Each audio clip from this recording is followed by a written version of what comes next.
یہ بھی تو ہو سکتا ہے کہ ساحل عمر اس کے گھر میں موجود ہو اور وہ جھوٹ بول دے۔ ہاں ایسا بھی ہو سکتا ہے، لیکن میں اس کے گھر جا کر اس سے بات ضرور کرنا چاہتا ہوں۔ اس سے ملنے کے بعد ہی آگے کا لایا عمل طے کیا جا سکتا ہے۔ ہم اس سلسلے میں پولیس سے مدد کیوں نہیں لیتے؟ مسعود آفاقی نے رائے دی۔ تمہارے وہاں تعلقات بھی ہیں، پولیس کیا کرے گی؟ ناصر مرزا بیزاری سے بولا۔ تعلقات کے باوجود میری بھتیجی کا قاتل آج تک نہیں پکڑا گیا۔ عابد منجم کے قتل کا کوئی سراغ نہیں ملا۔ ساحل عمر کے سلسلے میں وہ کیا کرے گی؟ ابھی تو صورتحال بھی واضح نہیں ہے۔ وہ خود گھر سے گیا ہے، ہم پولیس سے کیا کہیں گے؟ کس کے نام FIR میں درج کرائیں گے؟ ابھی میں پولیس کے درمیان میں نہیں لانا چاہتا، خود ہی کچھ کرنا ہوگا۔ ناصر مرزا نے سمجھایا۔ چلو پھر اٹھو چلتے ہیں۔ مسعود آفاقی اچانک اٹھ کر کھڑا ہو گیا۔ ارے ابھی کہاں جا رہے ہو؟ دوپہر کا کھانا کھا کر جانا۔ نہیں اماں، کھانے کا تکلف نہ کرے، ہم لوگ چلتے ہیں۔ آپ پریشان نہ ہوں، تسلی رکھیں، انشاءاللہ جلد ہی ساحل عمر مل جائے گا۔ اللہ کرے ایسا ہی ہو، اماں کے دل سے دعا نکلی۔ تب وہ دونوں اٹھ کر گھر سے باہر نکل آئے اور اپنی اپنی گاڑیوں میں بیٹھ کر آگے پیچھے چل دیے۔ گارڈن ایسٹ کا علاقہ ناصر مرزا کا دیکھا ہوا تھا، اس سے ورشا کا بنگلہ تلاش کرنے میں کوئی دقت نہ ہوئی۔ جب وہ دونوں اپنی اپنی گاڑیاں بنگلے کی دیوار کے ساتھ لگا کر گیٹ کی طرف بڑھے تو ناصر مرزا نے اس بنگلے پر ایک نظر ڈال کر کہا، مسعود اس بنگلے پر تو دہشت برس رہی ہے۔ صحیح کہہ رہے ہو، واقعی کوئی بھوت بنگلہ محسوس ہو رہا ہے۔ مسعود آفاقی نے تائید کی۔ بنگلے کی کال بیل دبا کر وہ دونوں گیٹ سے ذرا پیچھے کھڑے ہو گئے۔ تھوڑی دیر کے بعد انہیں گیٹ کے پیچھے آہٹ محسوس ہوئی۔ گیٹ کے درمیان خلا میں ایک آنکھ نظر آئی، پھر وہ آنکھ فوراً ہی غائب ہو گئی اور آنے والا واپس چلا گیا۔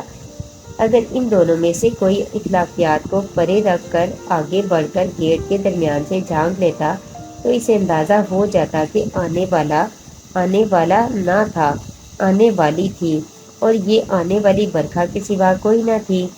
اس نے گیٹ پر کھڑے دونوں بندوں کو صاف دیکھ لیا تھا۔ ایک کو اس نے پہچان بھی لیا تھا، وہ ناصر مرزا تھا۔ دوسرے شخص کے بارے میں اس نے اندازہ لگا لیا تھا کہ وہ ساحل عمر کا فوٹوگرافر دوست ہوگا۔ وہ دونوں کے سامنے جانا نہیں چاہتی تھی، ابھی وہ کچھ دیر ورشا کی آڑ لینا چاہتی تھی۔ اسے امید تھی کہ ورشا ان دونوں کو اچھی طرح ڈیل کر لے گی۔ تھوڑی دیر کے بعد پھر کوئی گیٹ پر محسوس ہوا۔ اس نے بھی گیٹ سے باہر جھانکا اور پھر ذرا سا ہٹ کر مترنم لہجے میں سوال کیا، آپ کون؟ ہم دونوں ساحل عمر کے دوست ہیں، ہمیں ورشا صاحبہ سے ملنا تھا۔ ناصر مرزا نے آگے بڑھ کر کہا۔ ایک منٹ، ادھر سے آواز آئی، پھر چند لمحوں بعد ہی گیٹ کھل گیا۔ ورشا گیٹ سے تھوڑا سا باہر آئی اور بڑے مؤدبانہ انداز میں بولی، جی فرمائیے، میرا نام ورشا ہے۔ ناصر مرزا نے برکھا کو تو دیکھا تھا، لیکن ابھی تک اس کا ورشا سے سامنا نہیں ہوا تھا۔ مسعود آفاقی نے برکھا کو بھی نہیں دیکھا تھا۔ اب دونوں نے ایک ساتھ ورشا کو دیکھا تو دیکھتے رہ گئے۔ وہ زرد رنگ کی ساڑی باندھے ہوئے تھی، بغیر آستین کا سرخ بلاؤز، کھلے ہوئے بال، شاید وہ کچھ دیر قبل نہائی تھی۔ اس کا چہرہ بے حد فریش تھا، آنکھوں میں بے پناہ کشش، ہونٹوں پر دل لبھانے والی مسکراہٹ۔ وہ ایک قیامت تھی اس لڑکی کے لیے۔ اگر ساحل عمر گھر سے دیوانہ وار نکلا ہے تو ٹھیک ہی نکلا ہے، مسعود آفاقی نے اپنے دل میں سوچا اور ایک ٹھنڈا سانس لے کر ناصر مرزا کی طرف دیکھا۔ یہاں ساحل عمر صاحب تو نہیں ہے؟ ناصر مرزا نے ہچکچاتے ہوئے سوال کیا۔ میرا مطلب ہے یہاں آئے تو نہیں؟ ساحل عمر صاحب، اس نے اپنی مترنم آواز میں دہرایا، پھر بے نیاز انداز میں بولی، کیا انہوں نے یہاں آنے کو کہا تھا؟ وہ آدھی رات کو گھر سے نکلے ہوئے ہیں، کچھ بتا کر نہیں گئے کہ کہاں جا رہے ہیں۔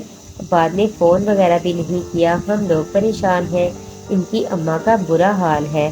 اماں کا؟ اچھا، ان کی نوکرانی؟ ورشا نے بات کاٹ کر سوال کیا اور پھر خود ہی جواب دے دیا، ہم انہیں صبح سے ڈھونڈتے پھر رہے ہیں، کئی جگہ جا چکے ہیں، سوچا آپ سے بھی معلوم کرتے چلے۔ آپ نے ناحق زحمت کی، یہ بات تو آپ ٹیلی فون کر کے بھی معلوم کر سکتے تھے۔ ورشا نے یہ کہہ کر دونوں کو بغور دیکھا، پھر مسکرا کر بولی، خیر کوئی بات نہیں، آپ ساحل صاحب کے دوست ہیں، آئیے اندر تشریف لے آئیے۔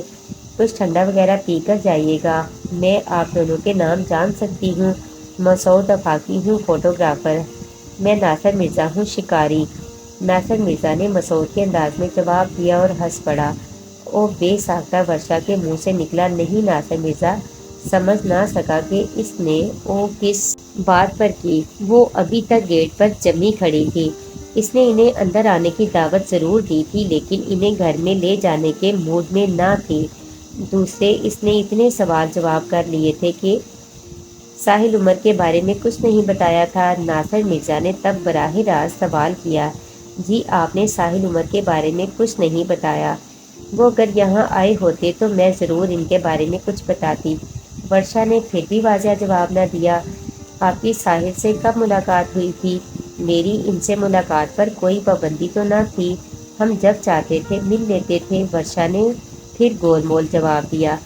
اچھا جی، ہم چلتے ہیں۔ آپ کو زحمت ہوئی اگر ان کا کوئی فون آ جائے تو ہمارے بارے میں ضرور بتا دیجیے گا، ناصر مرزا نے کہا۔ جی بہت بہتر، میں ضرور بتا دوں گی۔ یہ کہہ کر وہ واپس پلٹی۔ اس نے ان دونوں کے جانے کا بھی انتظار نہ کیا، فوراً گیٹ بند کر دیا۔ وہ دونوں ہکا بکا گیٹ کو دیکھتے رہ گئے۔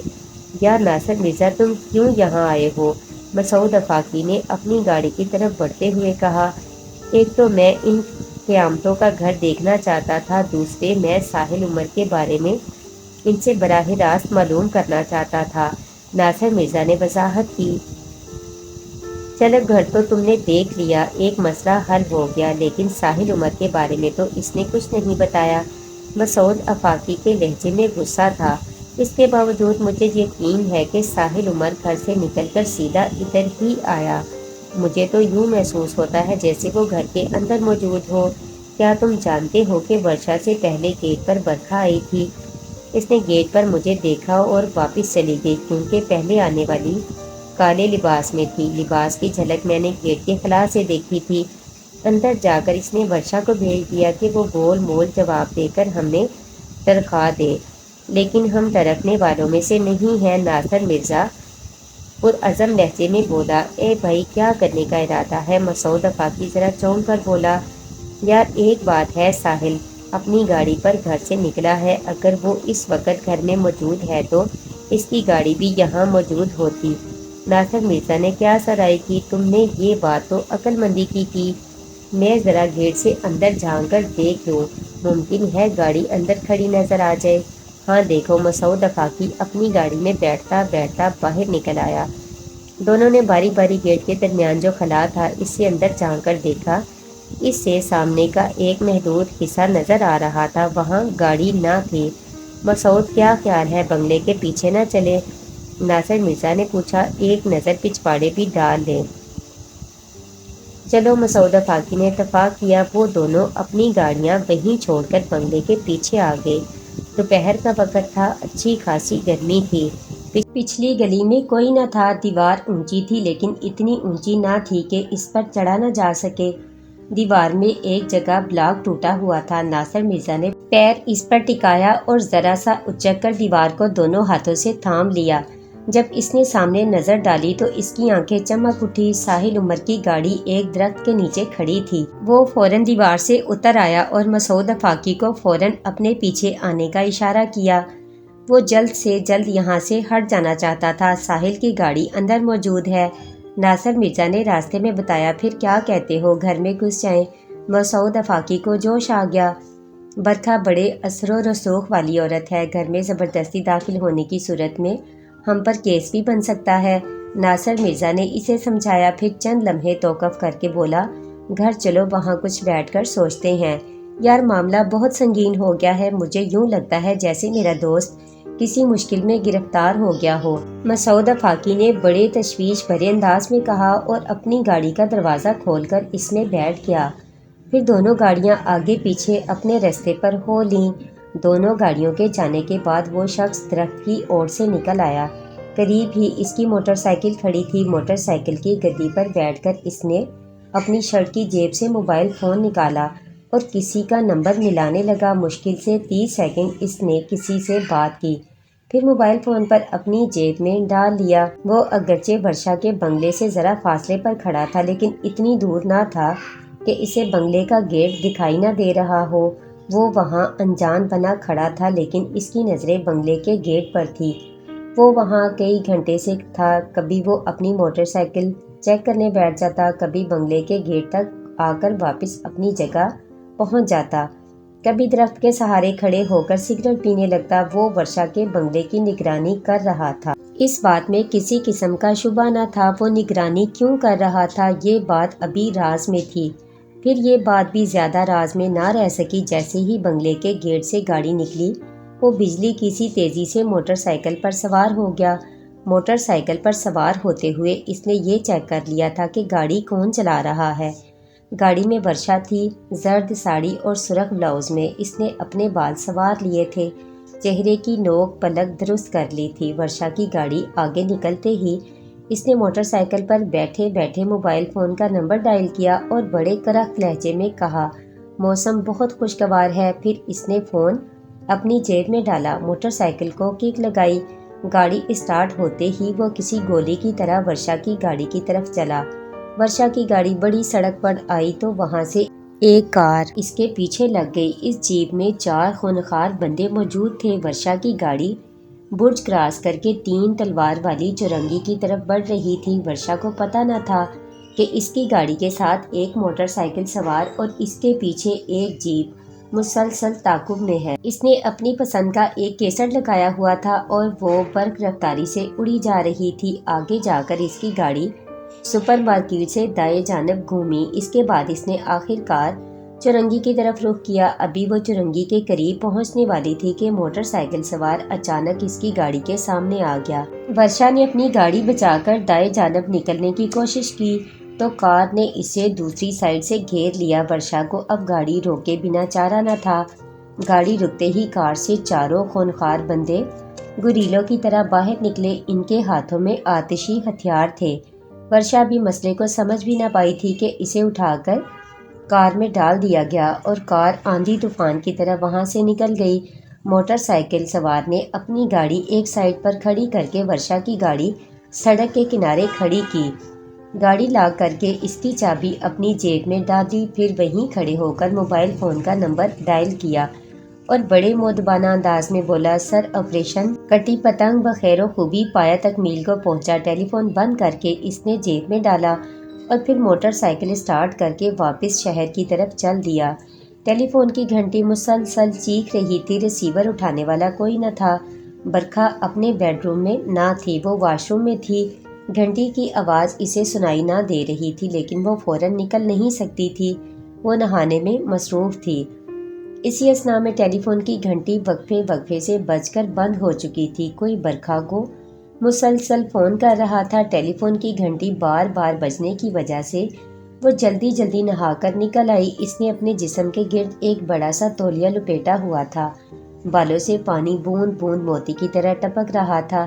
اس نے جلدی سے ریسیور اٹھایا، ہیلو برکھا جی، اتنی دیر سے ٹیلی فون کر رہا ہوں، کہاں تھی آپ؟ ادھر سے بے چینی سے پوچھا گیا۔ ابھی نہا کر نکلی ہوں، برکھا نے بتایا۔ ورشا تو وقت پر پہنچ گئی نا، اسی لیے فون کر رہا ہوں، صاحب آنے والے ہیں اور ورشا ابھی تک نہیں پہنچی۔ یہ کیا کہہ رہے ہو تم؟ برکھا ایک دم پریشان ہو گئی۔ وہ یہاں سے ٹھیک وقت پر نکلی ہے، اسے تو وہاں کب کا پہنچ جانا چاہیے، وہ یہاں ابھی تک نہیں پہنچی۔ اس کے لہجے میں گھبراہٹ تھی۔ صاحب کا فون آ چکا ہے، وہ آنے والے ہیں۔ برکھا جی بڑا غضب ہو جائے گا، میری نوکری خطرے میں پڑ جائے گی۔ ارے بھاڑ میں گئی تمہاری نوکری۔ برکھا کو ایک دم غصہ آ گیا، مجھے اپنی بیٹی کی فکر پڑی ہے، وہ اب تک وہاں کیوں نہیں پہنچی، کہاں رہ گئی وہ؟ اب میں کیا کہہ سکتا ہوں، اس نے پریشان لہجے میں کہا۔ اب میں صاحب کو کیا جواب دوں گا؟ تم پریشان مت ہو، صاحب سے میری بات کرا دینا، میں سنبھال لوں گی۔ تم ایسا کرو، فوراً کسی آدمی کو بھیجو، کہیں اس کی گاڑی نہ خراب ہو گئی ہو۔ ویسے ایسا امکان تو نہیں، احتیاطاً کہہ رہی ہوں، ٹائر پنچر نہ ہو گیا ہو۔ برکھا نے اسے تسلی دینے کی کوشش کی۔ ٹھیک ہے برکھا جی، میں آدمی بھیج کر راستہ چیک کراتا ہوں۔ اس نے کہا، آپ 10-15 منٹ بعد ذرا فون کر لیجیے گا، میں آپ کی صاحب سے بات کرا دوں گا، ان کو بس آپ ہی سنبھال سکتی ہیں۔ مرو مت، میں فون کر لوں گی، تم فوراً بندہ بھیجو۔ یہ کہہ کر برکھا نے ریسیور رکھ دیا۔ ورشا کی آنکھوں پر کس کر پٹی باندھ دی گئی تھی اور اس کے برابر ایک بندہ بیٹھ گیا تھا۔ اس کے ہاتھ میں ریوالور تھا اور اس ریوالور کی نال اس کی پسلیوں میں چبھ رہی تھی۔ چلتے ہوئے اسے کہا گیا تھا اگر زندگی چاہتی ہو تو خاموش بیٹھی رہنا، لیکن وہ خاموش نہیں بیٹھی رہ سکتی تھی۔ اسے یہ تو اندازہ ہو گیا تھا کہ اسے اغوا کیا گیا ہے، لیکن وہ یہ نہیں سمجھ پائی تھی کہ اسے کس کے ایما پر اغوا کیا گیا ہے اور وہ اسے کہاں لیے جا رہے ہیں۔ اس نے پوچھا تھا مجھے صرف اتنا بتا دو کہ اس واردات کے پیچھے کون ہے۔ یہ معلوم ہونے کے بعد میں ایک لفظ بھی نہیں بولوں گی۔ یہ بات ہم میں سے کوئی نہیں جانتا، بس اب سوال مت کرنا۔ اس کے برابر بیٹھے ہوئے شخص نے سخت لہجے میں کہا، کیا تم لوگوں سے کوئی غلطی تو نہیں ہوگی؟ کیا تم جانتے ہو کہ میں کون ہوں؟ کیا تم یہ بھی جانتے ہو کہ میں جس سے ملاقات کرنے جا رہی تھی وہ کتنا بڑا آدمی ہے؟ کہو تو اس کا نام بتاؤں؟ بس بہت ہو گئی، اب تم بولی تو میں گولی چلا دوں گا۔ یہ بات اس نے کچھ اس انداز میں کہی کہ ورشا نے خاموش ہو جانا ہی بہتر جانا۔ پھر اس کے بعد کوئی نہ بولا۔ گاڑی میں موت کی سی خاموشی چھائی رہی۔ ورشا اندازہ نہیں کر سکی کہ اسے کہاں لے جایا گیا۔ ویسے سفر زیادہ طویل نہیں تھا۔ وہ محسوس کر رہی تھی جیسے وہ ابھی شہر میں ہی ہے۔ گاڑی سے اتار کر اسے کسی اچھے گھر میں لے جایا گیا۔ اس گھر کی سیڑھیاں چڑھنے سے لے کر جہاں تک اسے لے جایا گیا وہاں اس کے پیروں میں قالین رہا۔ اس نے ایک دروازے کے تالے میں چابی گھومنے کی آواز سنی۔ ہینڈل گھما کر دروازہ کھولا گیا۔ دروازے کی ہلکی سی چرچراہٹ محسوس ہوئی۔ پھر اسے ایک بیڈ پر بٹھا دیا گیا۔ جب اس کی آنکھوں سے پٹی کھولی گئی تو اس نے خود کو ایک عالیشان بیڈ روم میں پایا۔ ورشا کو اندازہ تھا کہ آنکھیں کھلتے ہی اسے منحوس چہروں کو دیکھنا پڑے گا، لیکن اس وقت کمرے میں کوئی خونخوار چہرہ نہ تھا۔ اس کی آنکھوں میں پٹی جس نے کھولی تھی وہ کوئی مرد نہ تھا، عورت تھی۔ وہ ایک ادھیڑ عمر کی عورت تھی۔ اس کی آنکھوں میں زندگی کے تجربے کی چمک تھی۔ وہ شلوار قمیض میں تھی اور ورشا کو بڑی دلچسپی سے دیکھ رہی تھی۔ برکھا نے نمبر ملا کر ریسیور کان سے لگایا۔ ہیلو، ادھر سے بھاری آواز میں کہا گیا۔ اس آواز کو وہ اچھی طرح پہچانتی تھی۔ اسے امید نہ تھی کہ وہ براہ راست فون اٹھا لیں گے۔ او سر، میں برکھا بول رہی ہوں، برکھا نے بڑی تھکاوٹ سے کہا۔ برکھا جی، آپ نے ہم پر بڑا ظلم کیا۔ اب دیکھو نا، قوم نے ہمارے کاندھے پر کتنی بھاری ذمہ داری ڈال دی ہے۔ اس قومی وقت میں سے ہم نے 2 گھنٹے کس مشکل سے نکالے ہیں، آپ یہ بات نہیں جانتی ہوں گی۔ ہمارا خیال تھا کہ یہ 2 گھنٹے ہم کسی کی حسین رفاقت میں گزاریں گے، لیکن یہاں آ کر تو بدمزگی ہو گئی۔ برکھا جی، آپ نے ہم پر بڑا ظلم کیا۔ سر، میں معذرت چاہتی ہوں۔ آپ یقین کریں، ورشا یہاں سے بالکل ٹھیک وقت پر نکلی تھی۔ وہ وہاں ابھی تک نہیں پہنچی۔ یہ سن کر میں خود پریشان ہو گئی ہوں۔ میں نے کچھ دیر پہلے عرفی سے بات کی تھی، پتہ نہیں اس نے راستہ چیک کرنے کے لیے کسی بندے کو بھیجا یا نہیں۔ یہ عرفی میرے سامنے بیٹھا ہے، اس سے بات کر لیں، سر نے کہا اور موبائل فون اس کے ہاتھ میں دینے کی بجائے آف کر دیا اور موبائل میز پر پھینک کر کھڑے ہو گئے۔ ناٹک کرتی ہے ہمارے ساتھ ہر وقت، قوم کا درد دل میں لیے پھرنے والے کا دل خراب ہو چکا تھا۔ وہ یہاں اپنا غم غلط کرنے آیا تھا، کسی اور کے غم میں مبتلا نہیں ہونے آیا تھا۔ اس نے جلتی آنکھوں سے عرفی کو دیکھا اور پھنکارتا ہوا بولا، ڈرائیور سے کہو گاڑی باہر نکالے۔ جی سر، عرفی کانپتا ہوا بولا، مجھے معاف کر دیجیے، غلطی ہو گئی۔ قوم کا درد بانٹنے والے نے کوئی جواب نہیں دیا۔ وہ اسے غصے سے دیکھتا ہوا کمرے سے باہر نکل گیا۔ کیا دیکھ رہی ہو؟ ورشا نے اس عورت کو اس قدر محویت سے دیکھتے ہوئے پایا تو سوال کر بیٹھی۔ تمہیں دیکھ رہی ہوں، اتنی سندر، اتنی سونی لڑکی میں نے آج تک نہیں دیکھی، بالکل ہرنی جیسی ہو، تمہیں کہاں سے پکڑا گیا ہے؟ وہ اسے بددستور دیکھ رہی تھی۔ مجھے آدمیوں کے جنگل سے پکڑا گیا ہے، ورشا نے ہنس کر کہا۔ سونی ہونے کے ساتھ ساتھ ہمت والی بھی ہو، اس نے رائے دی۔ کیسے پہچانا؟ وہ متعجب ہوئی۔ اس کمرے میں جب میں کسی لڑکی کی آنکھوں سے پٹی کھولتی ہوں تو وہ تھر تھر کانپ رہی ہوتی ہے، خوف کے مارے زبان نہیں کھلتی۔ تم تو ہنس رہی ہو، کون ہو تم؟ اس تجربے کار عورت نے اپنا تجربہ بیان کیا۔ اب تک کتنی پٹیاں کھول چکی ہو؟ ورشا نے سادگی سے سوال کیا۔ یہ بتانے سے تمہیں کیا حاصل ہوگا؟ وہ نرم لہجے میں بولی۔ میں کہاں ہوں، کیا یہ بتا سکتی ہو؟ ورشا نے دوسرا سوال کیا۔ بتانا چاہوں تو بتا بھی سکتی ہوں، لیکن اس سے بھی تمہیں کوئی فائدہ نہ ہوگا۔ تم بتا سکتی ہو تو بتا دو، فائدہ نقصان مجھ پر چھوڑ دو۔ اس نے 2 ٹوک انداز اختیار کیا۔ تم ڈیفینس کے ایک بنگلے میں ہو، اس نے انکشاف کیا۔ اتنی مہربان ہو گئی ہو تو یہ بھی بتا دو کہ مجھے یہاں کس کے حکم پر لایا گیا ہے؟ اس نے جال پھینکا۔ یہ بات میں تمہیں نہیں بتا سکتی، لیکن یہ بات زیادہ عرصے راز میں رہے گی نہیں، تم خود اپنی آنکھ سے دیکھ لو گی کہ کون ہے وہ، اس نے سنجیدگی سے کہا۔ تم کون ہو؟ ورشا نے سوال کیا۔ میں ایک خادمہ ہوں اور یہاں تمہاری خدمت کے لیے حاضر ہوئی ہوں۔ بولو تمہیں کیا چاہیے، ٹھنڈا پیو گی یا گرم؟ اس نے بڑے مؤدبانہ لہجے میں کہا۔ شکریہ، فی الحال مجھے کچھ نہیں چاہیے۔ ٹھیک ہے، پھر تم آرام کرو، اگر میری ضرورت پڑے تو یہ بیڈ کے اوپر دیوار میں لگا گھنٹی کا بٹن دبا دینا، میں حاضر ہو جاؤں گی۔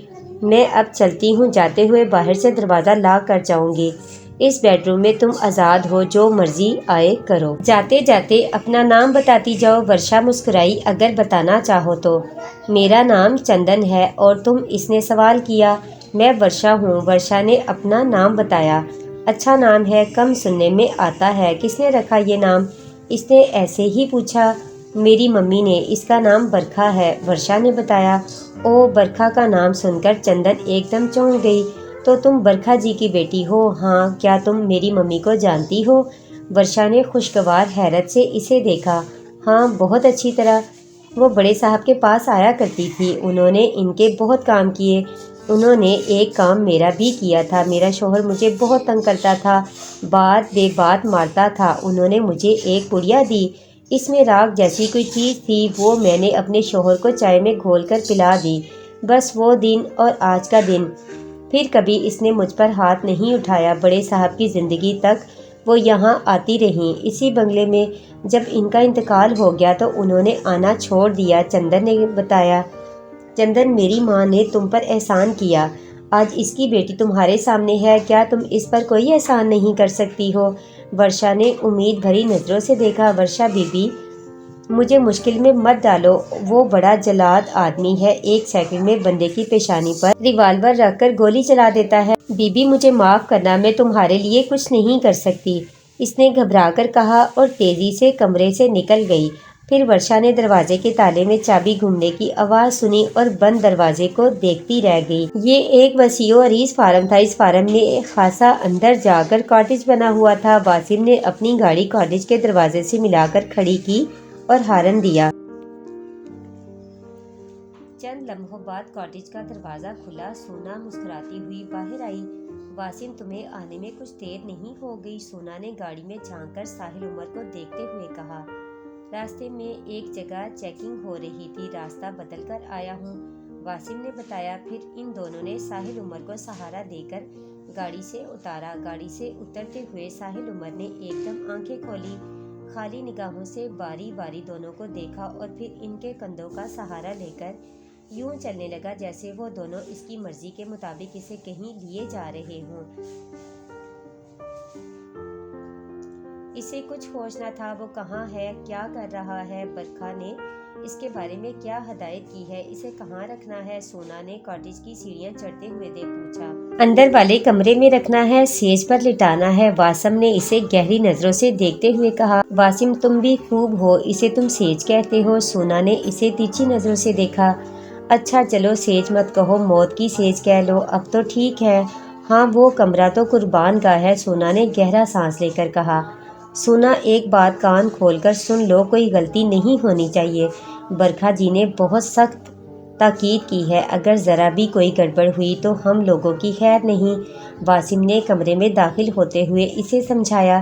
نہیں، کوئی غلطی نہیں ہوگی، تم بے فکر رہو۔ سونا نے اسے یقین دلایا، پھر توقف کر کے بولی، برکھا جی کب آئیں گی؟ ان سے فون پر بات کرنا ہوگی، پھر جب وہ کہیں گی انہیں جا کر لانا ہوگا، واسم نے بتایا۔ پھر وہ دونوں اندر والے کمرے کے دروازے پر رک گئے۔ سونا نے اپنا کندھا اس کے بازو سے نکالا اور واسم سے بولی، واسم ذرا سنبھالو۔ واسم نے جھولتے ساحل عمر کو مضبوطی سے تھام لیا، تب وہ زمین پر بیٹھ کر ساحل عمر کے جوتے اتارنے لگی۔ پھر ان دونوں نے بھی اپنے جوتے اتارے اور دروازہ کھول کر اندر داخل ہوئے۔ یہ ایک چوکور کمرہ تھا، سرخ رنگ کا قالین بچھا ہوا تھا، اس کے علاوہ اس میں کوئی سامان نہ تھا۔ اس کمرے کے درمیان میں شاید ایک تخت پڑا ہوا تھا، وہ چاروں طرف سے ایک کالی چادر سے ڈھکا ہوا تھا۔ ساحل عمر کو اس پر احتیاط سے لٹا دیا گیا اور پھر دونوں الٹے قدموں واپس دروازے کی طرف گئے اور باہر نکل کر دروازہ مقفل کر دیا۔ صبح ہو چکی تھی، سورج کی روشنی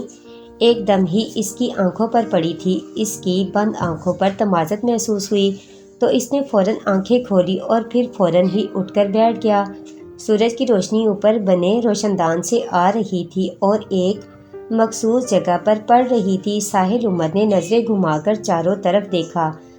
یہ ایک عجیب و غریب کمرہ تھا اور جس چیز پر بیٹھا ہوا تھا وہ پتھر کی طرح سخت تھی اور اس پر ایک بڑی سی کالی چادر پڑی ہوئی تھی۔ اس نے کھڑے ہو کر جب یہ دیکھنے کے لیے چادر کھینچی کہ وہ کہاں لیٹا ہوا تھا، دکھ کی ایک لہر اس کے اندر اترتی چلی گئی۔ وہ کسی کی قبر تھی اور اس قبر کا کتبہ سرہانے کی بجائے درمیان میں لگا ہوا جس پر صاحب قبر کا نام، سن ولادت اور سن وفات لکھا ہوا تھا۔ اسے دکھ اس بات کا ہوا تھا کہ وہ کسی قبر پر لیٹا ہوا تھا، شاید وہ رات کو سویا بھی اسی قبر پر تھا۔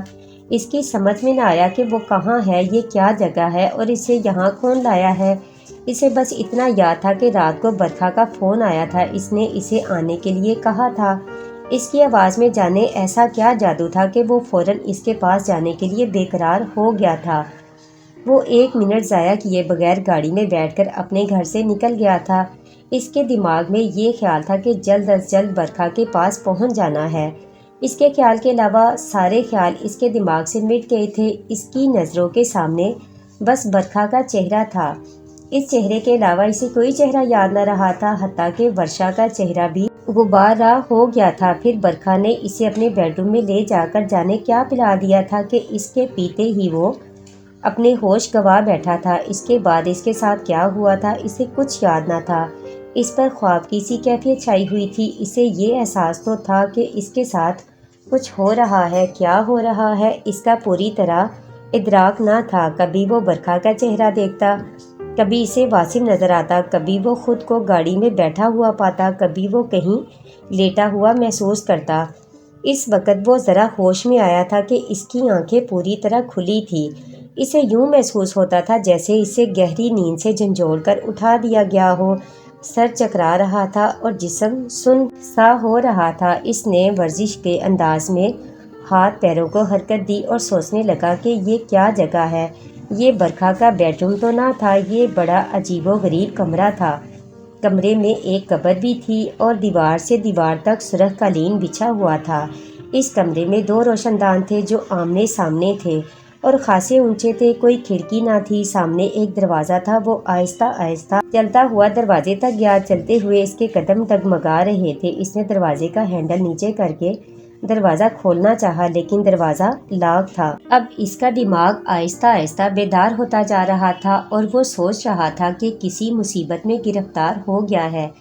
برکھا کا بنگلہ اس وقت تاریکی میں ڈوبا ہوا تھا۔ ناصر مرزا اسی جگہ سے دیوار پھلانگ کر اندر آیا تھا جس جگہ سے اس نے دن کی روشنی میں ساحل عمر کی گاڑی کھڑی دیکھی تھی۔ دیوار کود کر وہ چند لمحے اطمینان سے کھڑا رہا۔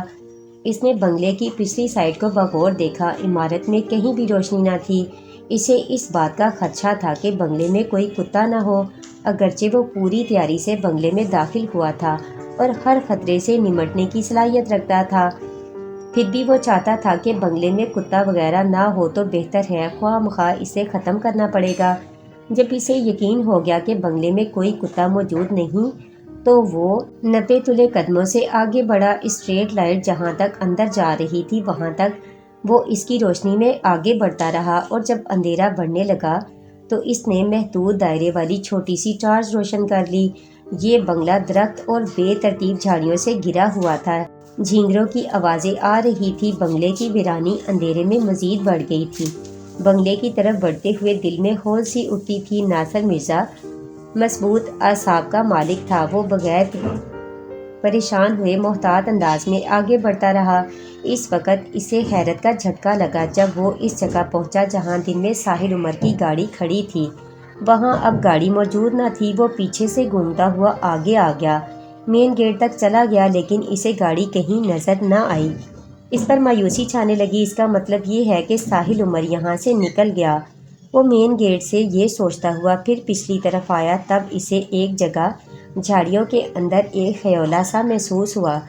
اس نے ٹارچ کی روشنی ڈالی تو ساحل عمر کی گاڑی پر نظر پڑی۔ وہ ایک دم کھل اٹھا۔ اب سوال یہ تھا کہ اس بنگلے میں بے شمار کمرے تھے اور ایک بھی روشن نہ تھا۔ پھر وہ کیسے اندازہ کرے کہ ساحل عمر کس کمرے میں موجود ہے؟ اسے ایک ایک کمرہ جھانکنا ہوگا۔ اب اس کے علاوہ کوئی چارہ نہ تھا۔ اس نے ٹارچ بائیں ہاتھ میں تھام لی اور جیب سے چاقو نکال کر کھول لیا اور ایک ایک کمرے کو چیک کرتا آگے بڑھنے لگا۔ بیشتر کمرے اندر سے بند تھے اور جو کھلے تھے وہ خالی پڑے ہوئے تھے، ان میں کوئی سامان تک نہ تھا۔ اسی طرح کمروں کی تلاشی لیتا۔ جب وہ ایک کمرے کے سامنے آیا تو اس کا دروازہ بھی حسب معمول بند تھا۔ اس نے دروازے کو آہستہ سے دھکا دیا تو وہ کھل گیا۔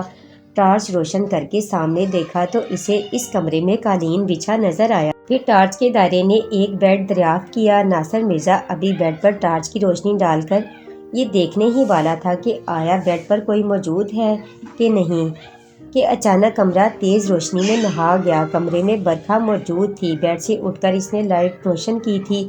اپنے سامنے ناصر مرزا کو پا کر اس کی آنکھوں میں خون اتر آیا۔ شکاری تو یہاں کیا سوچ کر آیا ہے؟ وہ ناگن کی طرح بل کھا کر بولی۔ میرا دوست کہاں ہے؟ میں اپنے دوست کو لینے آیا ہوں، اسے میرے حوالے کر دے، میں یہاں سے خاموشی سے چلا جاؤں گا۔ ناصر مرزا نے دو ٹوک انداز میں بات کہی۔ کس دوست کی بات کرتا ہے؟ میں تیرے کسی دوست کو نہیں جانتی، اس دوست کی جس کی گاڑی تیرے گھر کی جھاڑیوں میں چھپی ہوئی ہے۔ ناصر مرزا نے اس کی آنکھوں میں آنکھیں ڈال کر کہا، اچھا تو پورے گھر کی تلاشی لے آیا ہے؟ برکھا جواب تک کھڑی تھی، بیڈ پر بیٹھ گئی اور اسے گھورتے ہوئے بولی، تو نے میرے گھر میں داخل ہو کر اچھا نہیں کیا۔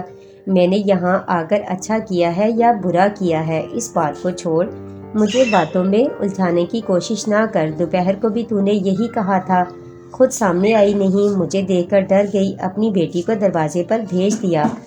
اس نے غلط بیانی سے کام لیا، جبکہ ساحل عمر اس گھر میں موجود تھا۔ تو اس لڑکے کے پیچھے کیوں پڑ گئی ہو؟ وہ میرا بہت پیارا دوست ہے، اگر اس کو کچھ ہو گیا تو پھر تجھے زندہ نہیں چھوڑوں گا۔ میرے گھر میں گھس کر مجھے قتل کی دھمکی دیتا ہے۔ ابھی اگر میں پولیس کو کال کر لوں تو جانتا ہے تجھ پر کتنے مقدمے بن جائیں گے۔ تو یہ بات اچھی طرح جانتا ہوگا، جانتا ہے نا؟ برکھا نے ترچھی نگاہوں سے دیکھا۔ میں تیرے گھر کی دیوار پھلانگ کر آیا ہوں، میں اس طرح کود کر اندر آیا ہوں، تو سوچ کر ہی آیا ہوں گا تو اپنا شوق پورا کر لے، پولیس کو کال کر، پھر دیکھ تماشا۔ ناصر مرزا پولیس بلانے کی دھمکی پر تھوڑا پریشان ہو گیا تھا، لیکن اس نے اپنی پریشانی ظاہر نہ ہونے دی۔ اس نے اسے الٹی دھمکی دے کر چکرا دیا۔ اگر وہ ڈر جاتا تو وہ اسے اور ڈراتی، لیکن وہ ڈرنے والوں میں سے نہ تھا۔ تو کیا چاہتا ہے؟ برکھا کا لہجہ تھوڑا نرم ہوا۔ میں یہاں ساحل عمر کو لینے آیا ہوں، اسے میرے حوالے کر دے۔ اور میری بیٹی کا کیا ہوگا؟ ایک انوکھا سوال، کہیں تو ساحل عمر اور ورشا کی شادی کے چکر میں تو نہیں ہے؟ یاد رکھ، میں ایسا نہیں ہونے دوں گا۔ میں کیا کہہ رہی ہوں، تو کیا کہہ رہا ہے؟ تو جو کہنا چاہ رہی ہے میں اچھی طرح سمجھتا ہوں۔ ورشا کہاں ہے؟ ناصر مرزا اس سوال پر چونکا۔ اس سوال کا کیا مطلب ہے؟ تمہارے جانے کے بعد سے میری ورشا غائب ہے، اس کی گاڑی کلفٹن چورنگی کے نزدیک سے ملی ہے، مجھے یقین ہے کہ تم لوگوں نے اسے اغوا کروایا ہے۔ برکھا نے اس کی آنکھوں میں دیکھتے ہوئے کہا، او تو ورشا اغوا ہو چکی ہے۔ ورشا کے اغوا کا ذکر سن کر ناصر مرزا کے دل میں ٹھنڈک سی پڑ گئی۔ کوئی تو ان ظالموں کو نقصان پہنچانے والا پیدا ہوا، جس نے بھی ورشا کو اغوا کیا ہے اس کے لیے اس کے دل سے دعا نکلی۔ واہ بھائی، تو نے کمال کیا، اللہ تیرا بھلا کرے۔ ناصر مرزا نے ایک سیکنڈ کے ہزارویں حصے میں یہ بات طے کر لی کہ وہ اغوا کے معاملے کو ہرگز کلیئر نہیں کرے گا۔ برکھا خود بخود جال میں پھنس گئی تھی۔ اب وہ بارگننگ پوزیشن میں آ گیا تھا اور وہ اس بات سے فائدہ اٹھائے گا، لیکن وہ بھی کچی گولی نہیں کھیلے ہوئے تھی، وہ ایک شاطر تھی۔ جب سے اس کے علم میں یہ بات آئی تھی کہ ورشا کی گاڑی کلفٹن چورنگی کے نزدیک کھڑی ہے، تب سے اس نے اپنے تمام ہر کارے ادھر ادھر دوڑائے ہوئے تھے۔ جن لوگوں پر اسے شبہ تھا وہاں وہ چیک کر رہی تھی۔ اس کے ساتھ ہی وہ پورے بنگلے میں اندھیرا کر کے اپنے بیڈ پر بیٹھ کر ایک عمل کر رہی تھی کہ ناصر مرزا اس کے گھر میں آ کودا تھا۔ یہ لوگ اس کی فہرست میں شامل نہ تھے۔ ناصر مرزا کا چہرہ دیکھ کر اچانک اس کے دل میں یہ خیال آیا کہ ہو سکتا ہے یہ کام ان لوگوں نے کیا ہو۔ یہ سوچ کر اس نے اندھیرے میں تیر چھوڑ دیا تھا کہ ناصر مرزا کے اشارے پر یہ اغوا ہوا ہے۔ تو یہ فوراً اگل دے گا۔ اس طرح ورشا کے بدلے میں ساحل عمر کو دے دیا جائے گا اور آئندہ وہ ورشا کو محفوظ کر کے ساحل عمر کو دوبارہ اپنے قبضے میں لے لے گی۔ تم کسی کو اغوا کر سکتی ہو تو کوئی اور بھی تمہاری بیٹی کو اغوا کروا سکتا ہے۔ شیر کو سوا شیر ملنا کون سا مشکل کام ہے؟ ناصر مرزا نے طنزیہ لہجہ اختیار کیا۔ میں نے ساحل عمر کو اغوا نہیں کیا، برکھا نے کہا۔ پھر اس کی گاڑی تمہارے گھر میں کیسے موجود ہے؟ ناصر مرزا نے سوال کیا۔ ہو سکتا ہے تمہاری بیٹی کو بھی کسی نے اغوا نہ کیا ہو، وہ اپنی مرضی سے کسی کے ساتھ گئی ہو۔ شکاری میرے پاس زیادہ وقت نہیں ہے، جو کچھ کہنا ہے صاف لفظوں میں کہو۔ یہ کہہ کر اس نے سائڈ ٹیبل پر رکھا ہوا جگ اور گلاس اٹھایا، جگ سے پانی نکال کر پورا گلاس بھرا۔ اتنی دیر میں اس نے کچھ پڑھ کر گلاس پر پھونکا اور بیڈ سے اچانک اٹھ کر 2 قدم آگے بڑھی، اور اس سے پہلے کہ ناصر مرزا کچھ سمجھتا، اس نے پانی سے بھرا گلاس اس کے اوپر پھینک دیا۔ بظاہر پانی نظر آنے والی چیز اس کے پڑھ کر پھونکتے ہی پانی نہ رہی تھی، تیزاب بن گئی تھی۔ ناصر مرزا کی جگہ اس وقت اگر کوئی اور شخص ہوتا تو وہ جل کر رہ جاتا، اس کا چہرہ اور جسم جھلس جاتا، مگر یہ پانی ناصر مرزا کا کچھ نہ بگاڑ سکا۔ پانی پڑتے ہی اس کے جسم میں آگ لگنی شروع ہوئی تھی کہ ناصر مرزا کو فوراً ہوش آ گیا۔ اس کے ہاتھ میں کھلا ہوا چاقو موجود تھا، وہ چاقو فوراً اس نے اپنے جسم سے لگا لیا۔ دیکھتے ہی دیکھتے وہ پانی بھاپ بن کر اڑ گیا۔